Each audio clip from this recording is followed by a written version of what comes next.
bagaimana peristiwa Rengas Dengklok terjadi.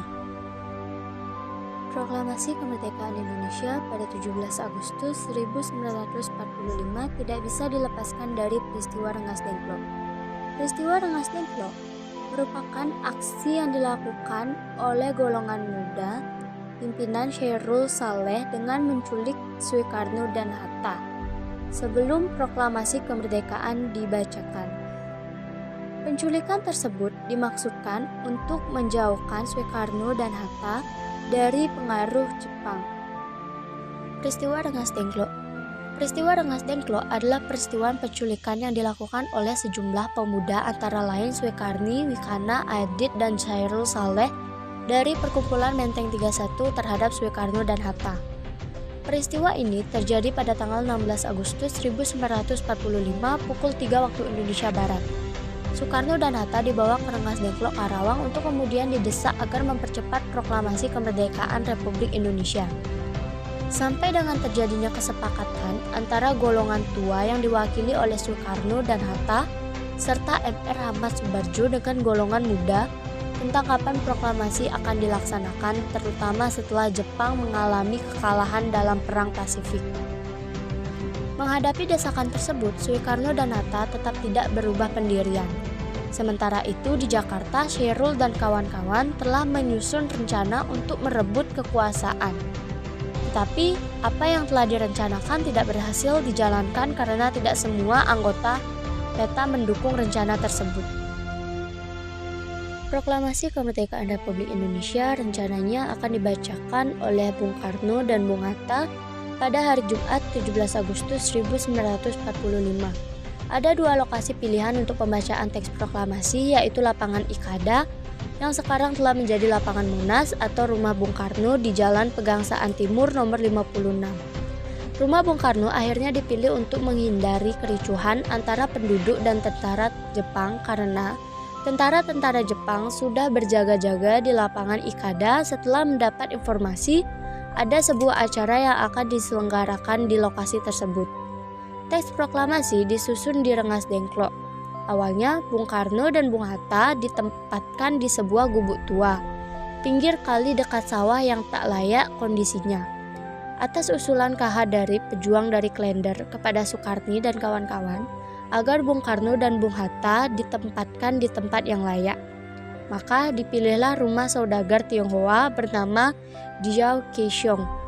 Bendera merah putih sudah dikibarkan para pejuang di Rengas Dengklok pada Kamis tanggal 16 Agustus 1945 sebagai persiapan untuk proklamasi kemerdekaan Indonesia. Karena tidak mendapat berita dari Jakarta, maka Yusuf Kunto dikirim untuk berunding dengan pemuda-pemuda yang ada di Jakarta. Namun, sesampainya di Jakarta, Kunto hanya menemui Wikana dan MR Ahmad Soebarjo. Kemudian, Kunto dan Ahmad Soebarjo ke Rengas Dengklok untuk menjemput Soekarno, Hatta, Fatmawati, dan Guntur. Ahmad Soebarjo mengundang Bung Karno dan Hatta berangkat ke Jakarta untuk membacakan proklamasi di Jalan Pegangsaan Timur nomor 56 Rumah Bung Karno. Pada tanggal 16 Agustus tengah malam, rombongan tersebut sampai di Jakarta. Keesokan harinya, tepatnya tanggal 17 Agustus 1945, pernyataan proklamasi dikumandangkan dengan teks proklamasi kemerdekaan Indonesia.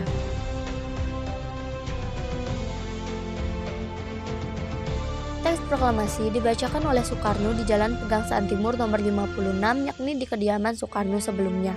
Sekitar pukul 5 waktu Indonesia Barat, Bung Hatta berpesan pada pemuda yang bekerja di kantor berita dan pers, terutama BM Diah, untuk memperbanyak teks proklamasi dan menyiarkannya ke seluruh dunia. Seperti dikutip dari buku sejarah SMA kelas 12 program IPS oleh Prof. Dr. M. Habib Mustopo DKK.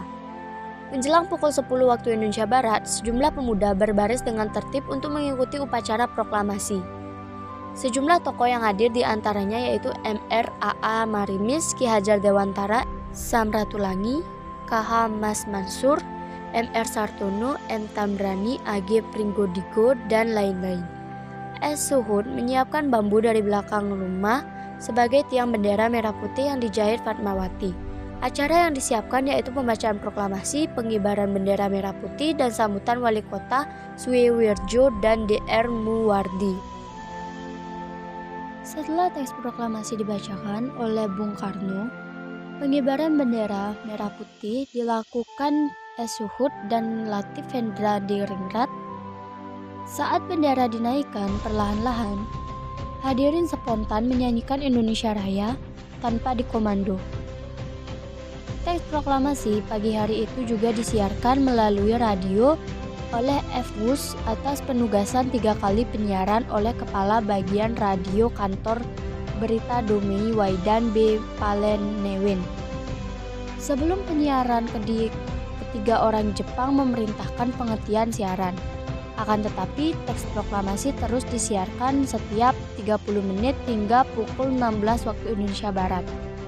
Sehingga pemancar tersebut disegel dari pegawai pada 20 Agustus 1945. Tokoh pemuda lalu membuat pemancar baru dengan bantuan teknisi radio seperti Sukarman, Sutamto, Susilo Harja, dan Suhandar. Alat pemancarnya diambil satu persatu dari kantor berita Domeike, tempat pemancar baru di Jalan Menteng 31. Dari situ, berita proklamasi dan teks proklamasi terus disiarkan seiring penyebaran lewat surat kabar atau selebaran. Untuk pembacaan video proklamasi, kalian bisa tonton setelah ini. Proklamasi.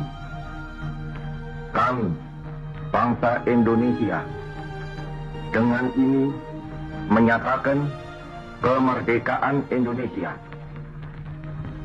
Hal-hal yang mengenai pemindahan kekuasaan dan lain-lain diselenggarakan dengan cara saksama dan dalam tempo yang sesingkat-singkatnya.